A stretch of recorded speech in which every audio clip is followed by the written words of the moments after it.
Goeiedag geliefdes, ek verwelkom u weer eens by ons behandeling van Psalm 119 en ons het nou al redelik verder met mekaar gevorder. Ons staan vandag stil by die 127ste en 128ste vers. Maar ek gaan vir die vers 126 ook lees, wat net die voorafgaande verse is wat aanleiding gee tot die uitspraak van 127 en 28. Dit klink so: dit is tyd vir die Here om te handel. Hulle het u wet verbreek. Dit is tyd vir die Here om te handel. Hulle het u wet verbreek. Nou ons kan vir mekaar sê, dit is tyd vir die Here om op te tree teen die goddeloosheid van die dag. Wat ons sê, Here, hoe lank nog gaan hierdie dinge aanhou en gaan goddeloosheid net onbeperk voer van erg tot erger? Wanneer ons kyk na die Bybel en ons kyk na die sondes van Sodom en Gomorra, dan word daar die sondes in die tyd waarin ons lewe net so weer in ons lewens 'n weerklank. Vind dit maar weer in die lewens van ons mense van die dag plaas. Dat sonde wat God gruwel gebruik word en openlik goed gepraat word. Dis tyd vir u om te handel weens die goddeloosheid van mense. Maar daar is ook 'n ander aspek wat ons kan sê. Dit is tyd vir die Here om te handel dat God 'n inkeer sal bring in die harte van mense. Dat God sal ingryp dat siele gered kan word. Dat mense by die Here Jesus Christus sal uitkom, want dit is net God wat die hart van 'n mens kan verander. Dis net die Heilige Gees wat 'n mens kan oortuig van sy sonde. Daarom, Here, dit is tyd dat u ingryp en weer vir ons 'n herlewing gee. Dit is tyd dat u ingryp en weer vir ons nuutmaking bring. Dat die goddeloosheid tot 'n einde sal kom en dat daar iets sal gebeur wat die Here God in ons harte bring, in ons land bring, dat ons 'n herlewing uit God se hart sal ontvang. Nou in die lig daarvan, sê hy, daarom het ek u gebooie lief, meer as goud, ja, as baie fyn goud. Daarom hou ek al u bevele aangaande alles vir reg. Elke leunpad haat ek. In die lig van goddeloosheid en in die lig daarvan dat dit vir God tyd geword het om aan te breek, sê die psalmis, daarom, Here, het ek u gebooie lief. En dan beskryf hy, ek het dit liewer as goud, ja, as baie fyn goud, as baie kosbare goud. Ek maak myself vas aan u gebooie en dit wat u gesê het. Aangaande dit wat u vir my in u woord gesê het, want dan gebruik hy ook die woord, alles is reg. Dit wat God gesê dat hy het in my hart sal vestig en dat ek in 'n verhouding met die lewende God sal lewe. Geliefdes, ek en jy het 'n roeping van die Here. En daardie roeping is Filippense 3 vers 15. Dat julle onberispelik en opreg sal wees. Kinders van God te midde van 'n krom en verdraaide geslag, onder wie julle skyn soos ligte in die duisternis. Here, maak my nuut. Here, ek het u lief. Here, ek wil u gebooie onderhou. En sy reaksie is ten eerste dan juis omdat hy sy liefde aan God wil betoon. Here, ek hou by u woord, want ek het u lief. Ek het gehoor wat u sê. Daarom, Here, wil ek. Daarom het ek u gebooie lief. Daarom wil ek hoor wat u sê. Daarom onderwerp ek my aan wat u sê, want ek wil met u 'n intense en intieme verhouding hê. Ag geliefdes, as ek luister na Johannes 14, dan maak die Here Jesus 'n uitspraak wat geweldig is. Daar in die 21ste vers. Wie my gebooie het en die bewaar, dit is hy wat my liefhet. En wie my liefhet, Hom sal my Vader lief hê, en ek sal hom lief hê en my aan hom openbaar. Wat 'n geweldige woord. As ek God en sy woord liefhet, sal God en die Here Jesus Christus deur die Heilige Gees in ons kom woon en sal ons sy heilige tempel wees. Weet jy, as ek kyk na die boek Hooglied, en ek kyk na daardie Hooglied bruid, as sy haar bruidegom beskryf, dan sê sy dogters van Jerusalem, kyk na hom, daar is niemand soos hy nie. Dit is vir haar 'n vreugde om sy stem te hoor. Sy kyk na hom in aanbidding, as dit ware om te sê, hy is in elke opsig vir my wat my hart begeer. Ek wonder of ek en jy nie daardie selfde taal ook teenoor God moet besig nie. Want die Psalme sê, Here, u woorde, u beveel is vir my baie beter as goud, ja, as fyn goud.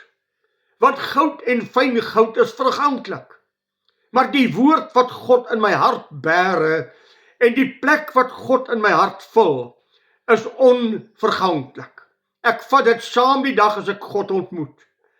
Alles wat nie deur die werk van God in my lewe gedoen het nie, bly agter, is verganklik, is oorgegooi aan die mot en die roes, het die Here Jesus gesê.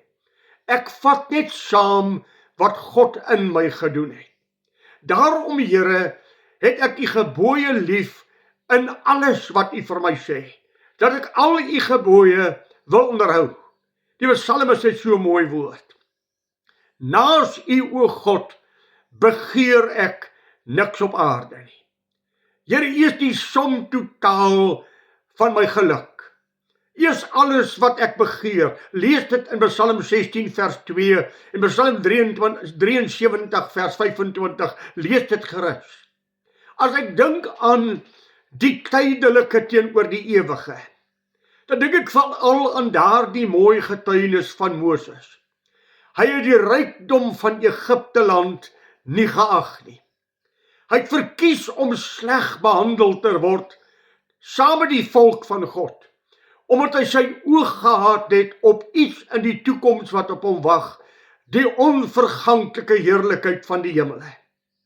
As ek dink aan die Here Jesus Christus, in Hebreërs 12 vers 1, as hy sê dat ons die oog moet vestig op Jesus, die leidsman en volëinder van die geloof, wat vir die vreugde wat hom voorgehou is, die skande verag het, die kruis verdra het, omdat hy 'n toekoms gesien het, dat hy die hemel open vir kindertjies van God, omdat hy redding aan mense bring, omdat hy heerlikheid aan hulle bring, het hy die prys van Golgotha op homself geneem. Lukas 9 vers 23 stel het mos vir ons.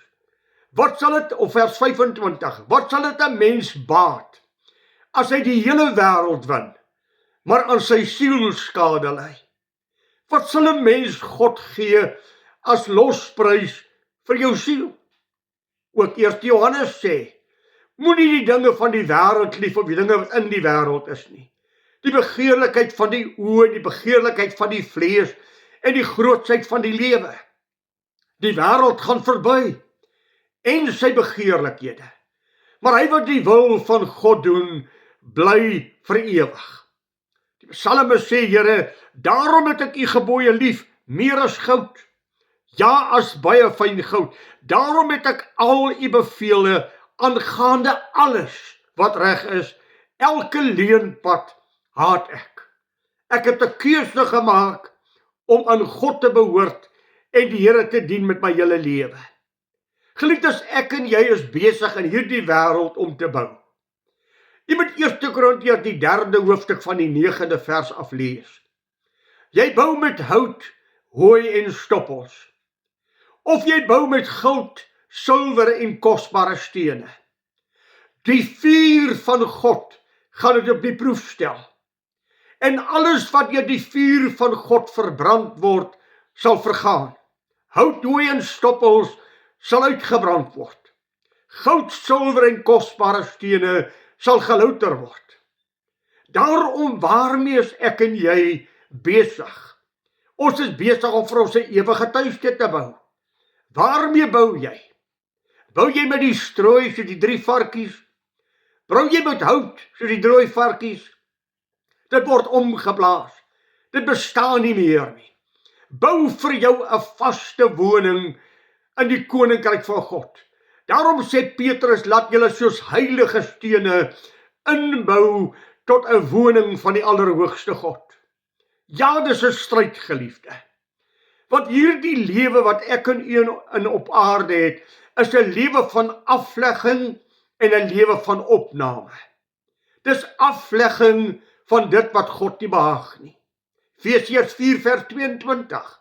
Wat die vorige lewenswandel aanbetref, moet julle die ou mens wat deur die begeerlikheid van die verleiding ten gronde gaan aflê. Vers 24.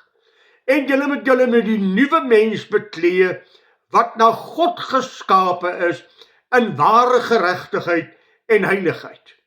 2 Korintiërs 4 vers 10 en 11. Daagliks sterwe ek. Daagliks word ek al hoe minder, sodat die lewe van Christus Jesus in my sterflike liggaam openbaar kan word. Ek moet sterwe dat Christus kan oorneem. Dit is wat Galasiërs 2:20 sê. Ek is met hom gekruisig.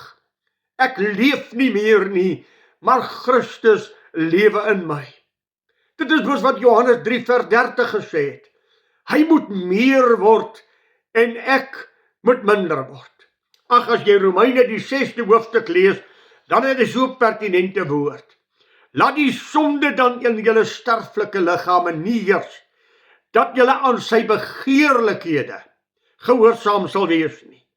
Moenie julle lede stel tot beskikking van die sonde, as werktuie van ongeregtigheid nie, maar stel julle stel tot beskikking van God, as mense wat uit die dode lewend geword het, en julle lede as werktuie van geregtigheid in die diens van God. Dis 'n aflegging, dis 'n opname, dis 'n dissipline wat ek in my lewe moet toepas, dis 'n konkrete keuse wat ek moet maak. Ek kies om die Here en sy woord gehoorsaam te wees. Vers 9, dit word vir ons gesê, ek het u woord in my hart gebere, dat ek teen u nie sal sondig nie. Geliefdes, ons sal nooit op hierdie aarde sondeloos wees nie. Ons sal nooit op hierdie aarde volmaak wees nie. En ek en u kan daarna kyk en sê, maar hierdie standaard wat jy voorhou, is amper bykans 'n onmoontlike standaard. Maar daar moet die ywer in my hart wees daartoe. Daarom het Paulus in Filippense 3 vers 12 gesê, ek jaag na die volmaaktheid, asof ek kan gryp. Ek is nie volmaak nie, ek jaag daarna. En dan sê, ek lê my daarop toe, om die ou dinge te vergeet, en ek jaag na dit wat God vir my 'n gedagte het, om die onverwelklike kroons van heerlikheid uit sy hand te ontvang. Daar moet 'n ywer wees. Filippense 12 vers 4 sê, wees ywerig in gees en dien die Here. Is daar by my en by u 'n ywer vir God se beste? Of lewe ons maar net voort van dag tot dag en daar is nie werklike ywer nie? Ek dink aan Hebreërs die 12de hoofstuk vers 14 wat sê, jaag die heiligmaking na, jaag dit na, waarsonder niemand God sal sien nie. Ag geliefde, ek moet vir u lees wat sê Petrus. 2 Petrus die 1ste hoofstuk, daar by die 3de vers, dan hoor u net wat het u. 2 Petrus die 1ste hoofstuk vers 3, immer sy goddelike krag het hy ons alles geskenk, wat tot die lewe en die godsvrug dien, deur die kennis van hom wat ons geroep het, deur sy heerlikheid en deeg, waardeur hy ons die grootste en kosbaarste beloftes gegee het, sodat ons daardeur deelgenote kan word van die goddelike natuur, nadat ons die verdorwenheid ontvlug het, wat deur die begeerlikheid in die wêreld is.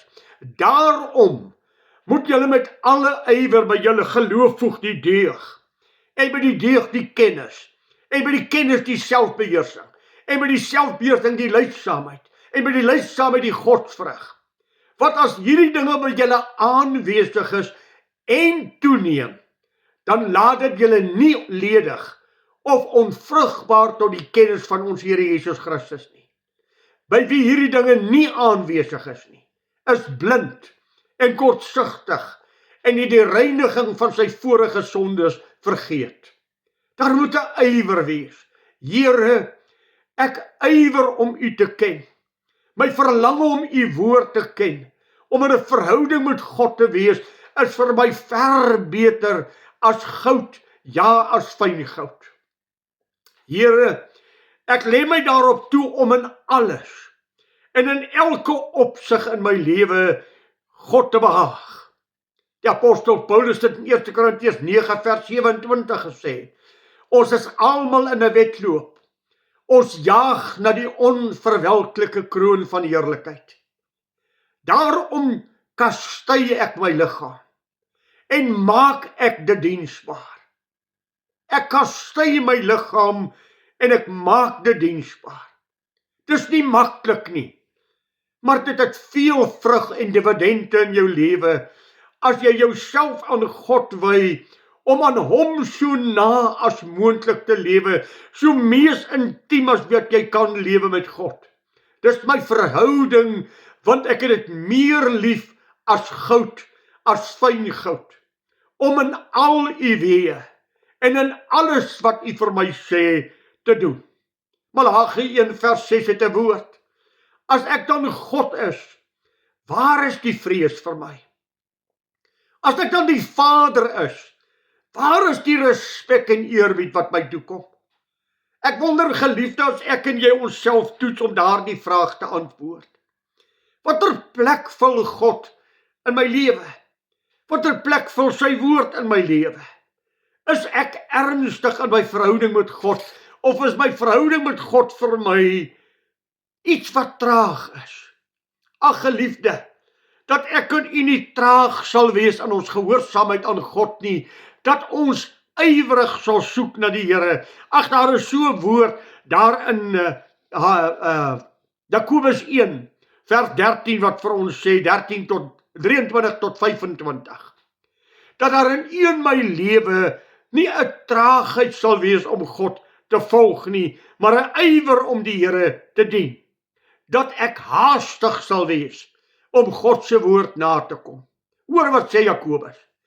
Hy wat die woord van God hoor en dit nie in sy hart bære nie, is soos iemand wat homself in 'n spieël sien. Hy sien homself, hy kyk hoe hy lyk, hy staan op en draai om en hy loop en hy vergeet dadelik hoe hy gelyk het. Maar hy wat diep insien in die verborgenhede van God en daarby bly, sal omdat hy nie 'n vergeetagtige hoorder is nie, maar 'n dader van die woord, gelukkig wees in alles wat hy doen. Ag, dat ek en u weer net daardie verhaal van die verlore seun sal opneem. Here, my lewe behaag my nie, en my belewe behaag God ook nie. Ek sit by die varkpele van hierdie wêreld. Ek lewe in 'n afvallige verhouding met u. Ek is ver van die Vaderhuis verwyder. Maar ek sal opstaan. Ek sal na my Vader toe gaan. Ek sal voor hom gaan bely en sê, Vader, ek het gesondig teen u. Maak my maar een van u huurlinge. Vat my asseblief net terug. Ek ken die verhaal. Hy het opgestaan. Hy het na sy Vader gegaan. Ag, kan ek vir jou sê, om oortuig te word van jou sonde is geen voordeel nie. Maar om van jou sonde verlos te word, dit is die voordeel. Daarom moet nie tevrede wees as jy skuldig voel nie. Staan op en gaan maak reg. Ek sal opstaan. Ek sal na my Vader gaan. En die verandering het gekom die oomblik toe hy opstaan. Toe hy nog ver weg was, hardloop die Vader om tegemoet. En ag, hy wil die Vader wegstoot en sê, Vader, Ek stink. Vader, ek kom van die varkpele af. Vader, ek is nie werd om u kind genoem te word nie, maar voor hy 'n woord kan sê, gryp die Vader hom vas en hy het hom hartlik gesoen. En onmiddellik sê hy, bring die beste kleed in my huis. Bring skoene vir sy voete, bring daardie ring vir sy vinger en die vetgemaakte kalf slag dit, dat ons kan eet. My kind was dood en hy lewe. Hy was verlore en is gevind. Staan op, gaan na God toe, gaan praat met God oor jou lewe, kry vrede met God, om in alles wat God vir jou vra, gehoorsaamheid in jou lewe te ken. Geliefdes, jy weet mos wat is reg. Jy ken mos jou verhouding met God. En as jy nie 'n verhouding met God leef soos jy behoort te lewe nie, dan weet jy mos, daar is nie intense, diepe vrede in jou hart nie. Jy's eintlik ongelukkig, want jy kan jou gewete nie ontvlug nie. Die Heilige Gees kla jou aan. Jy het heeldag die stem van die Heilige Gees wat met jou praat. Staan op, maak 'n keuse soos die psalmis. Ja, dit gaan jou iets kos.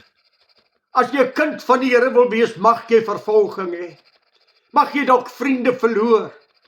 Maar geliefde, jy gaan God as jou hulp en as jou heerlikheid en as die verheerliking van jou lewe leer ken.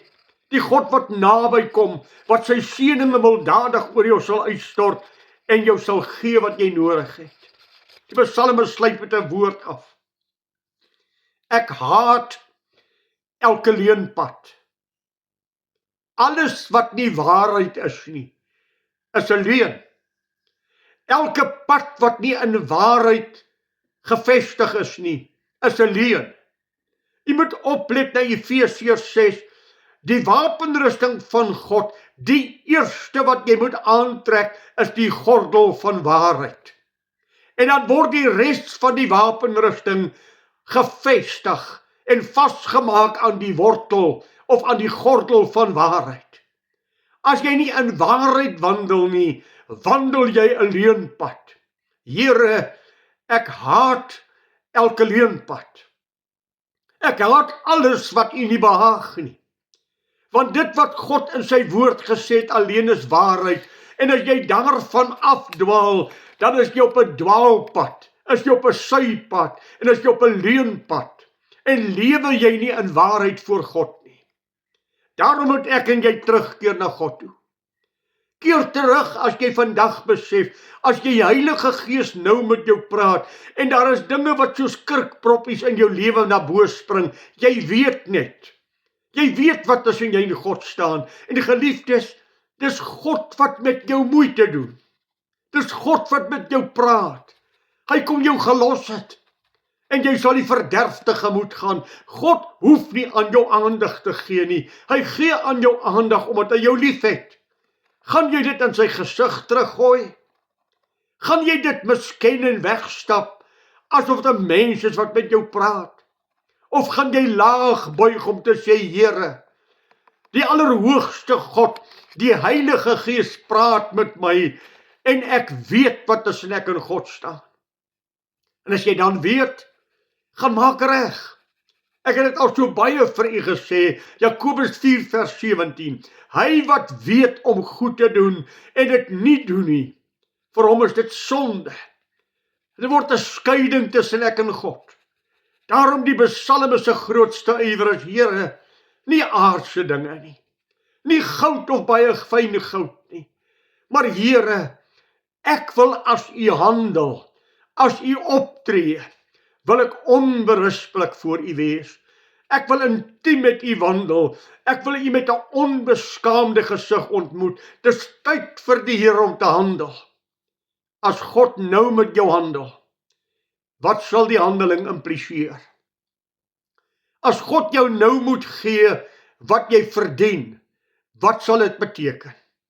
Ag geliefde, ek pleit by jou, soos Paulus sê, ek vermaan julle, asof Christus deur my met julle spreek, laat julle met God versoen. Maak vrede met God, sodat jy die rykdom van die seën van die Here kan beleef. Hy wil jou seën. Hy wil jou oorweldig met seën. Hy wil sy goedheid milddadig oor jou uitstort. Moet dit nie mis nie, geliefde. Vlug na hom. Praat jou hart uit met hom. Ag, as daar ou goedjies in jou lewe is, moet dit nie ligtelik ag nie. Want God agter die moeite werd om met jou te praat, omdat dit God nie behaag nie. Maak reg met hom, en mag die seën van die Here u hart vul, en mag u God beleef. Dis my innige gebed vir jou, soos dit die innige gebed vir myself voor die Here is.